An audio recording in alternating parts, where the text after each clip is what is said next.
All right, everyone. The other day there was a really funny thing that YouTube put out, and it's sort of a statement on Article 13 from the CEO, Susan Wojcicki, I think it is. I can't pronounce her name to save my life. Doesn't matter, though.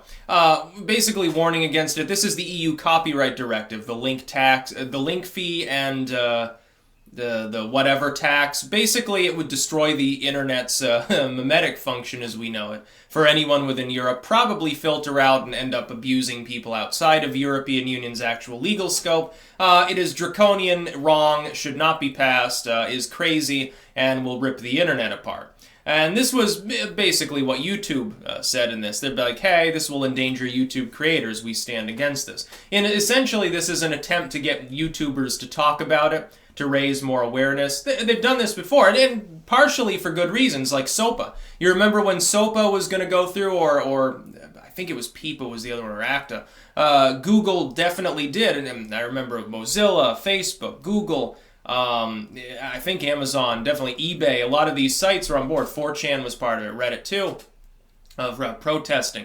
They would have like links to petitions and statements about it on their sites, and here's what you can do, who you can contact, blah, blah, blah, info about the case. I actually support that. When tech firms do that, like when YouTube comes out against Article 13, I support them in doing so. But here's the funny part. The funny part is that YouTube itself is engaging in more and more censorship. So it's a little bit hollow. It is a little bit odd for a multi-billion-dollar firm that has begun to participate in deplatforming people for topical differences of opinion on politics or society, which has begun to do all sorts of fiddly things with its ad system, which is censoring people, which is algorithmically demoting certain people, preventing certain things from being said in live streams and so forth. It's kind of funny when a for-profit corporate entity subjugated to Google that censors even more is censoring so many things and then worried about YouTube being harmed by Article 13. YouTube's already being harmed by YouTube as well. They're about to push Creator Studio off on people, which is less efficient than what we've got now with the with the normal dashboard.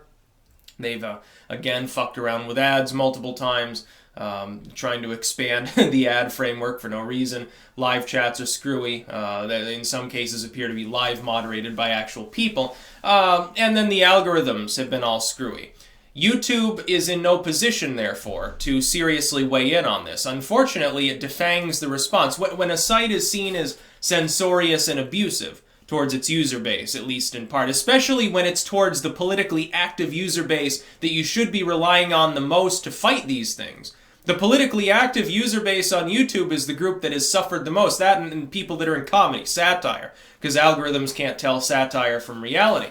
When you do that, it means that the response is somewhat more weak. It's somewhat more weak than when YouTube came out against like SOPA, because at the time the reputation of YouTube largely was as a free speech platform. Relatively little censorship. Nobody really cared if you said offensive things. Oh my god. You called somebody out. It wasn't immediately labeled harassment and cyberbullying.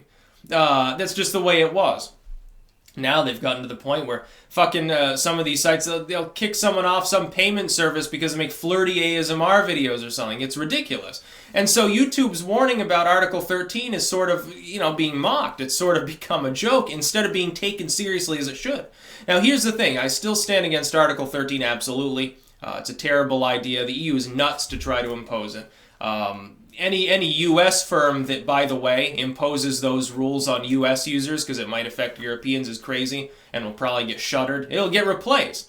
I think it's absolutely unacceptable. We need to take a stand and make it clear that the internet needs to be defended. The free speech that exists on the internet has been the driving force behind all sorts of positive progress in the world over the last decade and a half. It's been a good thing for this world. The social media era, by and large, I still see in a positive light. The problem is that a combination of monopolies and government regulation is threatening it. Like here we have like the internet sales tax debate going on. Over in the European Union, it's, hey, should we charge people to link to news stories so that those news sites, those corporations can make more money? So in other words, if someone links to one of my videos under EU law, I can sue them or something? I have a right to make money off the fact that they are sharing my otherwise fucking free material? That's crazy talk.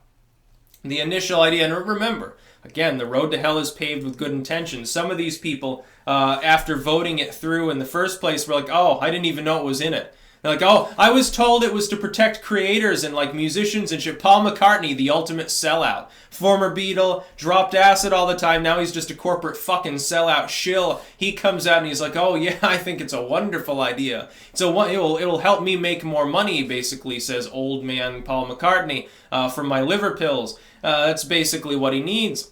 Meanwhile, Ringo Starr, I think, probably doesn't give a shit. He's like, it's funny to watch Paul suffer.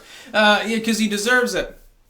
He deserves it for helping to make sure John Lennon died, probably.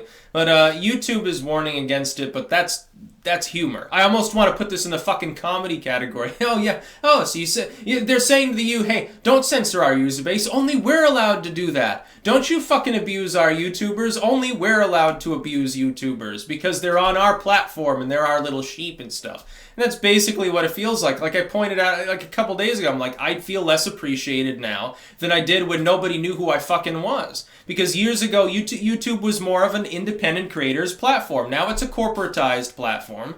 Those corporations are seeking to misuse and brigade and bully and harass and dox and fucking shill all of their competitors out of business in order to subjugate the platform, centralize and turn it into cable 2.0. Wonderful time, by the way. I don't think they'll succeed, but they're trying. And it's just a matter of how many people get abused before we win anyway. We're already winning. It's just a matter of how long they maintain some shred of relevancy and continue to be able to abuse people. But the EU is trying to make it easier for them to do so, specifically by making it so that people can sue one another, I guess, because their fucking meme got posted on 4chan. $10 for you and 10 years in prison for the... Oi, mate, you got a license for that? It's like the UK is going to end up having to sign on to it anyway. They're having their Brexit, supposedly.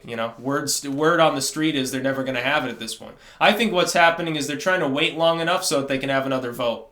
I think they're waiting long enough so they can say, well, it's been like 5-6 years. A lot of those people that voted for it are dead. A lot of the younger people didn't get to vote. We need to have another vote to make sure that it's real democracy this time. It'd be funny. It'd probably pass again, maybe even by a wider margin, because of outrage at the idea of fucking with their democratic process anyway, and then they'd ignore it again. They still wouldn't renegotiate. There probably won't be a Brexit. I hate to tell the people of the UK, you're basically stuck in the EU. They're going to abuse you as much as possible.